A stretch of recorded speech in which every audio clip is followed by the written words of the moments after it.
the way I try to help people get more engaged is showing them, I call that appreciation, accepting and appreciating that connection between the strengths and weaknesses, and realizing that I can't have the peaks that you bring to the organization without the valleys. And when I can see that connection, it changes the way I interact with you. So then I have a process. I show people how to put people in the right spot. We call it alignment. How to help people turn up the volume on who they are instead of trying to turn it down. How to give people permission, avoidance to stay away from the things that don't fit. Welcome to Engage Presents. I'm Engage co-founder and president Jake Olson.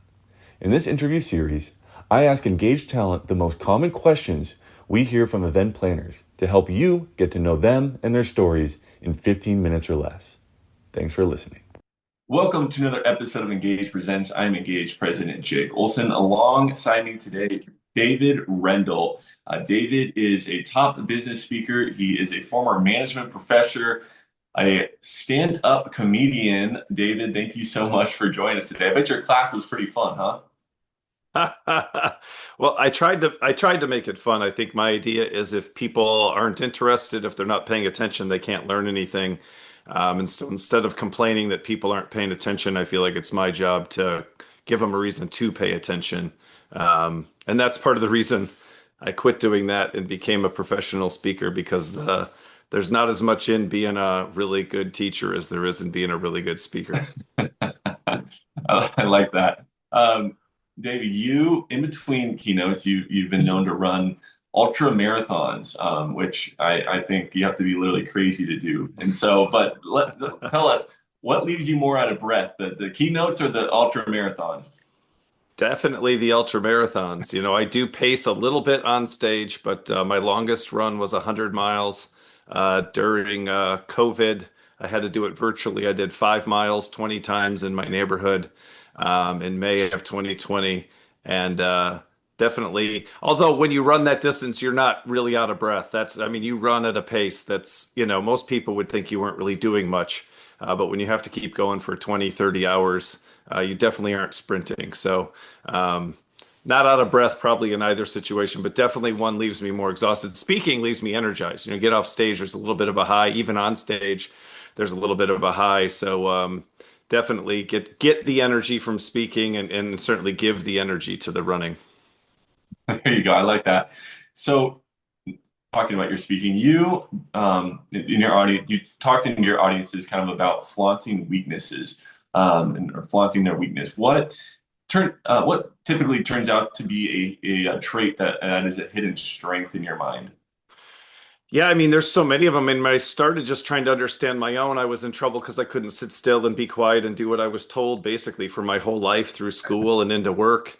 And then, now I get paid to stand up and talk and run my own business, right? I get paid to do all the things that people spent their whole life trying to stop me from doing, and told me that I needed to fix. And I think well-intentioned, right? Like, I'm not criticizing those people. They were trying to help me and they had the wrong perspective. And so that's why I do my speech, is because I think people have the right intentions for growth, for growing themselves, for growing others, for developing.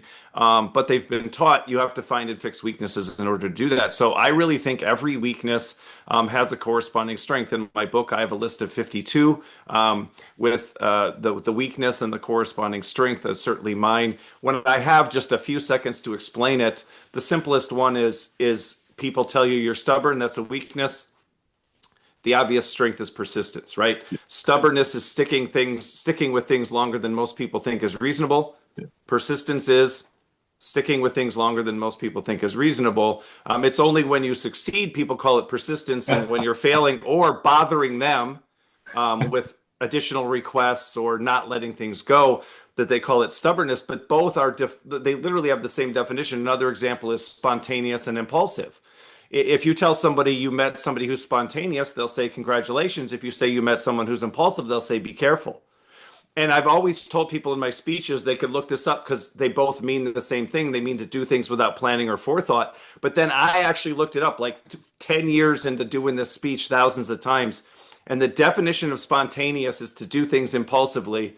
And the definition of impulsive is to do things spontaneously. Like, they're literally the same word. It's just, you can look at it negatively. Impulsive people, might lose their job impulsively because they get upset and they decide they don't want to do this anymore. But if you're in a relationship with them, they might take you on an amazing spontaneous vacation, but after they just lost their primary means of employment, right? So are they spontaneous or are they impulsive? Yes, right? So it's seeing that everyone has these strengths and weaknesses. Every weakness has a corresponding strength. And inequality that seems like a downside has an upside as well. And that's sort of what I've, devoted my life to trying to explain.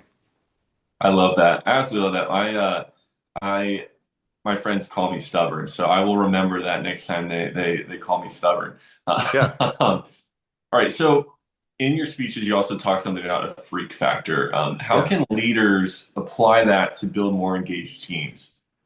Yeah, I mean, that's the thing. If you're going through at work as a manager and you're trying to engage people and trying to get them more engaged and you're trying to fix their weaknesses, that's the most disengaging thing you could possibly do. When people are Mhm. working on their weaknesses, they're drained, they're exhausted, they're frustrated, they're failing. They're not really going to improve very much. Study after study shows that people really don't improve on those things. And let's go back to your example. If I tell you to be less stubborn next year, you're also going to be less persistent. I'm making you worse as I'm trying to make you better. So the way I try to help people get more engaged is showing them, I call that appreciation.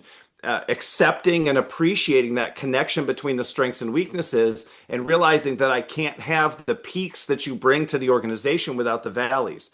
And when I can see that connection, it changes the way I interact with you. So then I have a process. I show people how to put people in the right spot. We call it alignment. How to help people turn up the volume on who they are instead of trying to turn it down. How to give people permission, avoidance to stay away from the things that don't fit. And then the last one, and this is really the real answer, is affiliation. Partner with people who are strong where you're weak. You don't want a team of a bunch of duplicates. You need a team of strategically different strengths and weaknesses within people, but we don't get that when we have one definition of good, one definition of a positive employee, one definition of the right kind of worker. And then we push everybody towards that. So, the last part is, well, what do we do with the things that nobody wants to do? And the answer is there's nothing. There's never anything that nobody wants to do. One person's trash is another person's treasure. I ask people in my keynotes, I say, raise your hand if you have to use Excel on a daily basis, Microsoft Excel.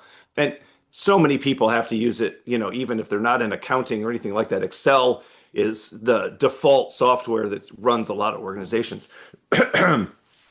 And then I'll say, raise your hand if using Excel fuels your soul, right? And a lot of hands go down, but they don't all go down, right? Mhm. And what that demonstrates is something that's literally sucking the life out of some people. It's the worst part of their daily experience, is something that other people use to refuel and recharge themselves, and something that fires some people up. I mean, we all, I think, if you don't, it's happening. They're just quiet about it because they're ashamed. People make Excel spreadsheets for vacation. People make Excel spreadsheets to help them make decisions. There are people, this came out during the Barbie movie. People do work Excel, then they do fun Excel, right? And so that's an example. Like, well, nobody wants to do spreadsheets. No, some people go out of their way to make spreadsheets in situations that you can't possibly imagine. There's a funny set of swag you can buy on the internet if you have a friend who loves Excel. My favorite, since I wrote the Freak Factor, is they have one called Freak in the Sheets, but it's like spreadsheets, right? So it has the Excel logo and a little spreadsheet thing. And I even screenshotted the other day, you can buy a golf shirt that looks like, sort of an Excel spreadsheet for that person in your life. So there's always somebody, and that's what a team is. There's always somebody who's excited about the thing, who's energized by the thing, that is draining and demoralizing somebody else. So the way you engage your team is by helping, understanding and appreciating, accepting and appreciating each individual, and then strategically putting them in the place where they fit, not trying to turn them into somebody else, but tapping into the strengths they already have. And when you do that enough with the right people, everything's getting done, and it's getting done really, really, really well, instead of you constantly fighting with and harassing people to be somebody that they're not. Fascinating and brilliant. That's a great way of thinking about that. Another kind of weird, I guess, term you like to use, pink goldfish. Can you explain what that is and how can it help businesses stand out? Yeah, a pink goldfish is my co-author Stan has a series of goldfish books. And so when he wanted to do a book with me, and I'm a guy who's known for the pink, he decided we'd call it Pink Goldfish. And Pink Goldfish is just the freak factor for companies. It's that companies have weaknesses that are also strengths. Companies should be unashamed and unapologetic about who they are. It was just on a call before this I'm going to speak to the city of McKinney, Texas, in a few weeks, and we were talking about it. We were talking about different things that companies do that are unusual, and they make some people upset, but they're also a good business practice or make themselves attractive to other customers. And one of them is, I said, yeah, one time I went to a donut shop with my daughters when I was traveling, and I wanted to get some donuts, and they were closed, but it was like 10 o'clock in the morning. And they're like, oh, well, we just open up till we sell all the donuts and then we close. He goes, we have one of those and people absolutely love it and they never make it past 3 hours. So if you want the donuts, go. And so that's an example of a pink goldfish. Most people would tell you, you got to have extended hours. That's going to make customers upset. You're going to get some one-star reviews for that. You're going to get a lot of people who don't like that. You have to have regular hours. You have to have a broader selection. You have to, no, you don't. You don't. And so it's giving companies, just like individuals, permission to be unique, to stand out, but to realize that the way to be unique and stand out always looks like a weakness to somebody, always looks like a mistake, always looks like a problem, as defined usually by the norms of whatever industry that you're in or by just, sort of business in general. And so we have the Pink Goldfish is a collection of stories, just like Freak Factor is a collection of stories of people's lives who have big weaknesses and big strengths. It's companies who have weaknesses and corresponding strengths and how successful they've become, not by fixing those weaknesses, but by flaunting, which means to parade without shame, to be unashamed and unapologetic. I love that. Now, this all kind of probably wraps into this last question here, but we can kind of hear just how you speak about, what you speak about, but also just the tone of your voice. I feel like you, David, are living a fulfilling life, and you can kind of talk about that. But I'm sure it again wraps all into this. But give us a little, at least one insight into someone who wants to live a more fulfilling life. How can they do that? And I'm sure it, again, has something to do with their authentic self. Well, that's exactly right. I mean, that's where this came from. This isn't something I studied or something I read or something I learned from somewhere else. This was my experience getting in trouble because I couldn't sit still, be quiet, and do what I was told. Realizing at some point, wait a second, I might be wrong, but it seems like I get rewarded when I stand up. I get rewarded when I get out front. I get rewarded when I do my own thing. I get rewarded when I'm myself. And then when I realized that my biggest weaknesses, not just my weaknesses, my biggest weaknesses, the things that my parents, teachers, and employers told me were the things that were going to hold me back the most, when I realized that those were my biggest strengths and I needed to flaunt them, I needed to amplify them, I needed to turn up the volume on them. And then I did. And then I got happiness, fulfillment, success, energy, engagement, right? And so that's what I'm trying to give other people. I feel lucky. I feel like I stumbled across it. I figured it out on accident. Not only did nobody tell me, everybody told me the opposite. And so sometimes people will say after a talk, more people need to hear this, or teachers need to hear this, or parents need to hear this, or managers need to hear this, or I wish I would have heard this when I was younger. I go, that's what I'm on a mission to do. I'm trying to tell as many people as I can before I die that this is a better way to live life. It's a better way to parent your children. It's a better way to run schools. It's a better way to lead organizations. It's a better way to manage your own career. And I'm passionate about it because I feel fortunate that I didn't get stuck in that trap of fix those weaknesses and you'll finally find a way to be successful. Well, Dave, super interesting stuff. One of my favorite quotes is when you change the way you look at things, the things you look at change. And I think that's very Yeah. well represented in what you talk about. And it's absolutely, we love that you're spreading that message just for people to use what they have and again, take the labels off of it and just run with it. So David, if you want David to fulfill your next speaking engagement, please visit letsengage.com, check out his profile. Feel free to visit that and book him there. David, thank you so much again for joining us today. Yeah. Thanks a lot, Jake.